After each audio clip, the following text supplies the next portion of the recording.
Hello guys, আজকে হচ্ছে শ্রাবণ মাসের প্রথম সোমবার। তো আজকে যাচ্ছি, আমরা পুজো দিতে যাচ্ছি। সেটা হচ্ছে বসিরহাটের একটু আগে, জায়গাটার নাম হচ্ছে যদুরাটি। তো আমি যাচ্ছি, আমার দিদিরা যাচ্ছে, তো আমার ভাগ্নেরা যাচ্ছে, তো সবাই আমরা যাচ্ছি পুজো দিতে। তো চলো, শুধু আমরা বলে না, অনেক লোকেই যায় আজকে। গোবরডাঙ্গা আর কি যমুনা আছে, ওখান থেকে জল নিয়ে সবাই মানে যায়, হেঁটে হেঁটে যায় সেই যদুরাটি মানে মন্দির অবধি। মানে অনেকটাই দূর, না হলেও 4-5 ঘন্টার রাস্তা, সবাই হেঁটে হেঁটে যায়। তো অ্যাকচুয়ালি আমার শরীরটা ভালো না, তো আমি হেঁটে হেঁটে যেতে পারবো না, আমরা গাড়িতে করেই যাব। তো চলো, যেতে যেতে সব কিছু মানে সবটা শেয়ার করবো তোমাদের সঙ্গে। তো চলো যাওয়া যাক। তো গাইজ, আমি তো আলতা পড়তে পারি না, বাট তাও আমি আলতা পড়ছিলাম ইউটিউব দেখে। তারপর আমি আলতাটা পড়ছিলাম। আর আলতা পড়তে আমি সেরকম একটা আমার ভালো লাগে না, কিন্তু শ্রাবণ মাসে নাকি পড়তে হয়, তার জন্য আমি আলতাটা পড়ে নিচ্ছিলাম। সেই ছোটোবেলা মা পড়িয়ে দিত, পড়তে চাইতাম না, খুব কান্নাকাটি করতাম। আর এই যে এখন পড়ছি। তো গাইজ কী বলবো, পড়ার পরে দেখলাম যে না, খুব সুন্দরই লাগছে। আর সবাই বলছিল যে আলতা পরে নাকি খুব ভালো লাগছে। সবাই আমাকে এটা বলছিল যে বৃহস্পতিবারে করে নাকি মেয়েদের আলতা পড়তে হয়, কিন্তু সেরকম একটা সময় হয়ে ওঠে না পড়ার জন্য। তো যাই হোক, পড়ার পরে দেখলাম যে খুবই সুন্দর লাগছিল, এত ভালো লাগছিল বলার মতন না, কত সুন্দর লাগছে। গাইজ তোমরাই দেখো, কমেন্ট করে বলো কিন্তু সবাই আলতা পরাটা মানে কেমন হয়েছে। তো গাইজ দেখো, ফাইনালি আমার আলতা পড়া কমপ্লিট, দেখো। তো গাইজ আমি তো বেরিয়ে পড়েছি, মা দিদি টিদি ওরা সবাই গেছে গোবরডাঙ্গা, ব্রিজ থেকে জল তুলে নিয়ে আসছে। আর আমার তো জ্বর, তার জন্য আমি ওই ভিজে গায়ে যেতে পারবো না বলে আমি বাড়ির থেকে স্নান টান করে নিয়েছি। তো এবার তো স্নান টান করে শুদ্ধ কাপড়ে মানে আমি আর কি যাচ্ছি। ওরা সবাই এসে দাঁড়িয়ে আছে বাড়ির সামনে, মানে মেন রোডের ওখানটায় দাঁড়িয়ে আছে। তো আমাকে ফোন করলো, তো আমি এখন বাড়ি থেকে বেরোলাম, আমি আর আমার এই ভাগ্নে, আর ওখানে দিদি মাসি টাসি সবাই আছে। তো চলো যাওয়া যাক।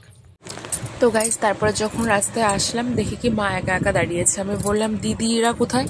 তা মা বলছে ওরা গোবরডাঙ্গা থেকে হেঁটে হেঁটে যাবে। তো আমার তো কি বলবো, শরীরটা খারাপ, জ্বর হয়েছে, তারপরেও আমি ওষুধ খেয়ে তারপরে এসেছি। আমি হেঁটে হেঁটে আসতে পারবো না, যার জন্য আমরা গাড়িতে করেই চলে এসেছি। তো আমরা মন্দিরের এখানটায় পৌঁছে গেছি, দেখতে পাচ্ছ এখানে মানে আর কি গান টান হচ্ছিল আর কি। তো মন্দিরের দিকে আর কি ঢুকছি, মানে একটু ভিড়টা একটু কম ছিল যখন আমরা গেছিলাম, ভিড়টা অনেকটাই কম ছিল। তো দেখো মানে অনেকটাই লাইন ছিল ভিতর দিকটায়, কিন্তু জল ঢালতে ঢালতে অনেকটা ভিড় কমে গেছিলো, তখন ভিড় কম ছিল। দেখতেই পাচ্ছ এই যে হচ্ছে মন্দিরে ঢোকার লাইন, কিছুটা লোক আছে মানে মানে লাইন বাই লাইন সবাই গিয়ে জল ঢালছে। তো আমরা তো লাইনে দাঁড়িয়েই আছি, তো চলো দেখা যাক। হ্যাঁ, তো ভালোই জল ঢালতে পারি কি না। গাইস এই যে হচ্ছে মন্দির, সবাই জল ঢালতে যাচ্ছে লাইন বাই লাইন। এখন ঢুকবো ভিতরে, হয়তো না এখন ফাঁকা আছে, এখন মন্দির ফাঁকা আছে।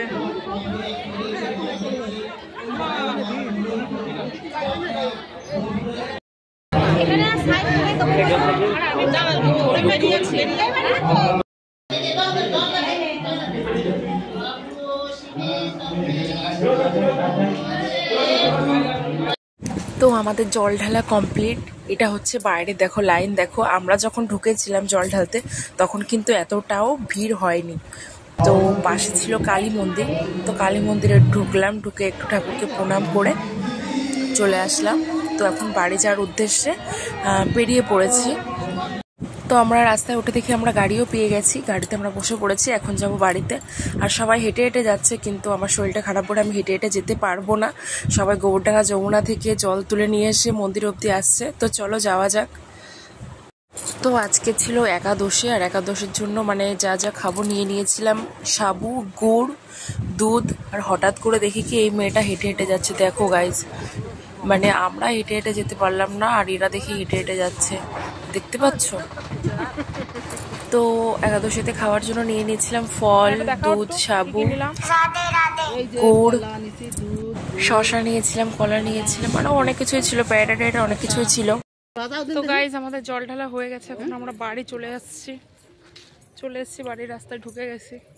পুরো একদম শরীরটাই খারাপ হয়ে গেছে, পুরো কতটা খারাপ লাগছে। তো চলো দেখা হচ্ছে নেক্সট ভিডিওতে, সবাই ভালো থেকো, টাটা।